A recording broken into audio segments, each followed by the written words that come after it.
following video will illustrate numerous recommended occupational therapy environmental modifications and assistive equipment for Mrs. Pamela Jenick's home to ensure her safety and independence. Mrs. Jenick and her husband live in a modern low-set brick veneer house on a level block with a steep driveway located in a small estate in Beerwah. The house was built in 2007 and includes 4 bedrooms, 2 bathrooms, a kitchen, 2 living areas, a dining area, laundry, and a large patio with an outdoor kitchen. A new indoor forward walker will be organised for Mrs. Jenick to use once returning home from hospital, alongside her current four-wheeled walker. An indoor walker is necessary as it is easier to manoeuvre indoors. The Aspire indoor walker is lightweight, easy to push, with a small turning circle and also includes a tray. This walker also has a sleek look which compared to other walkers and will suit Mrs. Jenick's needs. Alongside the Aspire indoor walker, an oxygen bottle holder bag will be needed for Mrs. Jenick to attach to this walker. It can be easily attached to both her indoor and outdoor walkers to carry Mrs. Jenick's oxygen tank. As it is also a bag, Mrs. Jenick can then carry it around the home as well when not using her walker. There are 2 entryways into Mrs. Jenick's home. Mrs. Jenick has reported primarily using the garage door due to the steep gradient of the driveway and only being able to access the house via the car up into the garage. Entry from the garage into the house includes an inward opening security door and a sliding door with a 60mm step-up. Due to this small lip, we are recommending installing a small Tyrex ramp in the garage outside the internal door to the house for Mrs. Jenick to use and access with her four-wheeled walker. The measurements of this ramp will be 60mm high, 480mm long, and 900mm wide, following the Australian standards of a gradient 1:8. On entry to the house from the garage is the laundry. It contains a front-load washer and dryer side by side, and a sink as well as above-head storage. It is recommended the washing machine and dryer are raised on a timber box at a height of 40mm above floor level. Raising the machines will reduce the need for Mrs. Jenick to bend down and will therefore decrease energy expenditure and the risk of her falling. From the laundry, there is a sliding security door and glass door to the side access of the home where the washing line is located. Due to the height of the fixed washing line and the lip up from the external to internal, it is recommended Mrs. Jenick purchases a portable clothesline to decrease her energy expenditure and the risk of her falling. Mr. and Mrs. Jenick's bedroom is located down the hallway from the laundry. It is a spacious room with excellent lighting. The bed is centered on the back wall of the bedroom with 2 bedside tables on either side. It is a king size at a height of 700mm from the floor level and has been reported to be a good height for Mrs. Jenick to get in and out of easily. At the end of the bed on the opposite wall is a set of low built-in storage drawers at a height of 620mm, and these are located too low for Mrs. Jenick to access. Attached to the side of the bedroom is a walk-through wardrobe leading into the ensuite. The wardrobe is relatively small and is only the width of the doorway, and Mrs. Jenick will have difficulty accessing it with her walker. It contains floor-to-ceiling storage with hanging space and cupboards and drawers, some of which are too high for Mrs. Jenick to reach. Installing a set of drawers like this one will reduce the bending required and will also be more accessible to use with Mrs. Jenick's four-wheeled walker. LED strip lighting will be installed underneath the edge of the bed and along the hallway towards the ensuite to improve Mrs. Jenick's safety while using the bathroom at night. The primary bathroom used by Mrs. Jenick is the ensuite attached to the main bedroom. On the right side of the bathroom is a single basin at a height of 1050mm with a flick mixer tap and inbuilt storage. On the left side of the bathroom is an ensuite toilet. It is recommended a vertical grab rail with a diameter of 40mm and a length of 700mm is installed on the right side of the ensuite toilet, 600mm above floor level.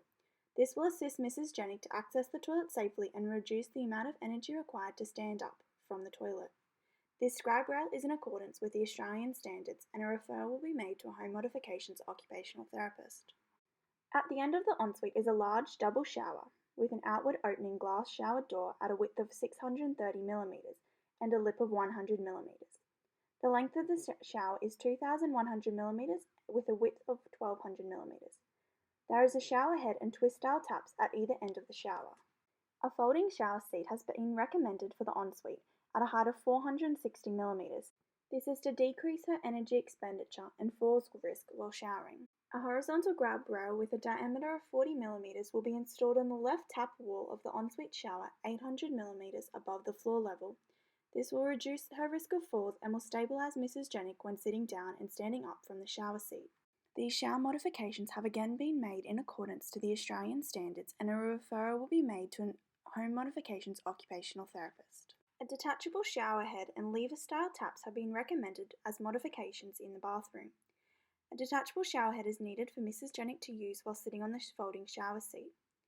Changing the taps will reduce the amount of grip strength that is required to turn them, and that is currently causing Mrs. Jenick fatigue. Applying a non-slip treatment to the ensuite bathroom flooring has been recommended to replace the current floor mats. A non-slip treatment such as etch treatment will create a non-slip surface and will decrease the risk of falls for Mrs. Jenick. Some long-handled self-care tools such as a bath sponge and hair washer have been recommended for Mrs. Jenick to reduce fatigue onset as well as reducing the risk of falls. In the centre of the house is a very spacious and open kitchen with all benches at a standard height of 900 mm. There is a large L-shaped centre bench which includes a double sink with a flick mixer tap, drawer storage and a dishwasher.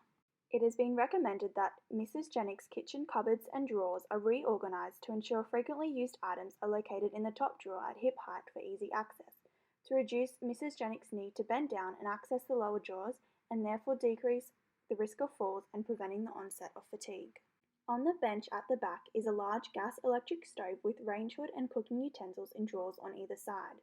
In the back corner of the kitchen is a medium-sized corner pantry with an outward opening door and good lighting inside. The microwave is located on a shelf at eye level, which Mrs. Jenick has reported it is inaccessible to her. Lowering the microwave to the shelf below will increase the usability for Mrs. Jenick. A perching stool like the one pictured here has been recommended for Mrs. Jenick to use in the kitchen. This will allow her and her husband to eat more interesting meals as she will be able to cook more independently, as it will stabilise her in the kitchen to reduce her risk of falls as well as preventing the onset of fatigue. The dining room is located directly next to the kitchen with a large 8-seater square wooden table and a wall-mounted television opposite the table. The proximity of the table to the kitchen will ease the transfer of food and meals for Mrs. Jenick. Mrs. Jenick's house has 2 living areas, one sitting area and one media room. The sitting area is an open lounge room with 2 single lounge chairs and 1 triple lounge chair. A large floor rug is located in the centre of the room. The media room is located at the back of the house off from the dining room. A large floor rug is also in the middle of this room. It includes 2 single electronic recliners and 1 double electronic recliner. There is a coffee table and large television unit with plenty of storage. It has been recommended that the large floor rugs and mats throughout the house are removed to reduce the tripping hazard that they will cause Mrs. Jenick with her 4-wheeled walker. A large 10-metre by 6-metre timber-decked patio is located off the kitchen and living area of the house. The patio is accessed through 2 900mm wide glass and security sliding doors with a small 50mm lip. A large 10-seater timber dining table is located on the deck as well as other single chairs, exercise equipment and an outdoor kitchen. A built-in garden bed is attached to the patio with hanging plants, which includes an automatic sprinkler system. The backyard can be accessed via concrete paths at either end of the deck.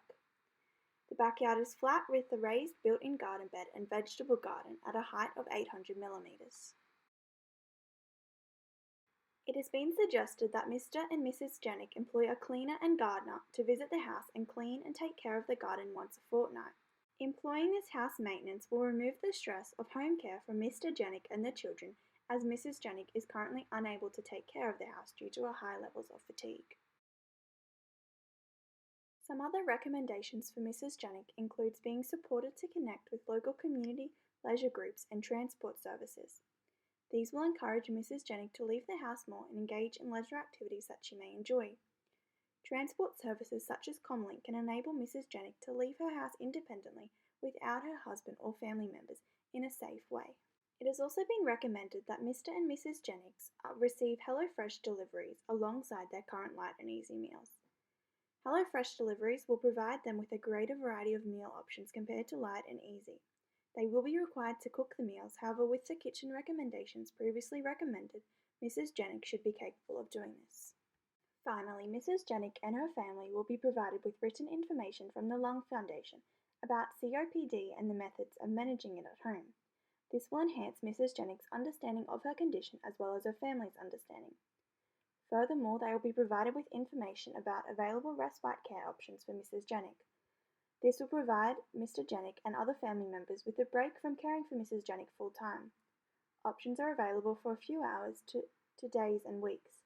Together, the family can choose the most appropriate option available for them.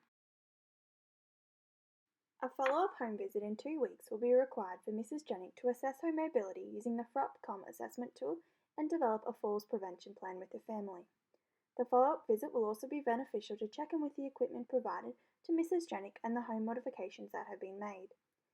It is recommended that Mrs. Jenick remains connected with her physiotherapist and other health professionals to continue her care once returning home. This concludes the video report for Mrs. Pamela Jenick's home. Thank you for watching.